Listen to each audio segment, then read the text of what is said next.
আমার বাড়িটা নদী ভাঙতাছে, আমার থাকার কোনো পথ নাই। আমার ঘরটা বাঁচানোর জন্য অনেক ঘরটাই অপেক্ষা। আপনারা এটা আমার সমাধান করবেন। আমি আইতো যে ঘুমাই, ঘুমে ধরে না কাছারের রূপে বাড়ি ঘরটা তাও ভাঙ্গাও, নদী ভাঙতেই আছে। মেঘেও ভাঙতাছে, নদীও ভাঙতাছে, বেগ দিক দিয়ে ভাঙ্গা। এখন আমরা কেমনে থাকমু এটা আপনারা আঙ্গুরে ব্যবস্থা করি, ঘরটা বাঁচাই দেন, বাড়িটা বাঁচাই দেন। আমি একটা প্রতিবন্ধীর মা, আমার প্রতিবন্ধী একটা ছেলে, তার ঘরে একটা মেয়ে হয়েছে, তাও প্রতিবন্ধী। এছাড়া আর আঙ্গুর কোনো উপায় নাই, বন সম্পদ নাই, বাড়ির সম্পদ আর নাই। নদী ভাঙন হওয়ার কারণে এই এলাকার মসজিদ, মাদ্রাসা, স্কুল, তারপর রাস্তাঘাট সহ বাজার সহ বিলীন হওয়ার পথে। এই এলাকা দরিদ্র এলাকা, যে পরিমাণ নদী ভাঙন চলতেছে, এটা আসলে এইভাবে যদি ভাঙতে থাকে এই এলাকা একসময় বিলীন হয়ে যাবে। তার মধ্যে শুনতে পারছি মাননীয় সংসদ সদস্য আলহাজ সুলতান বাবু মহোদয় তিনি 120 মিটারের জিও ব্যাগের একটা আবেদন মঞ্জুর করেছেন। এই মঞ্জুরটা অলরেডি সম্পূর্ণ হয়েছে, কাজ কিছুদিনের মধ্যেই চলমান হবে।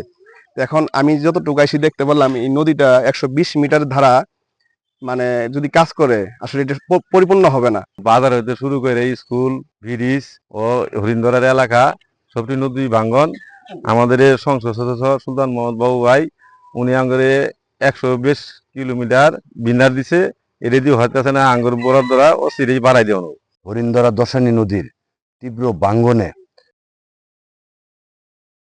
এখানে অনেকগুলি শিক্ষা প্রতিষ্ঠান এবং ধর্মীয় প্রতিষ্ঠান, বাজার সহ হুমকির মুখে।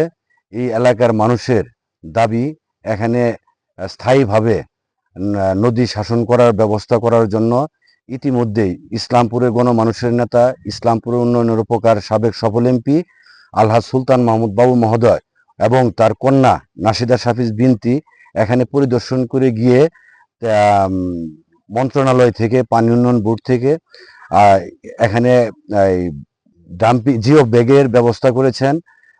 প্রায় 120 মিটারের মতো ডাম্পিং এর ব্যবস্থা করেছেন।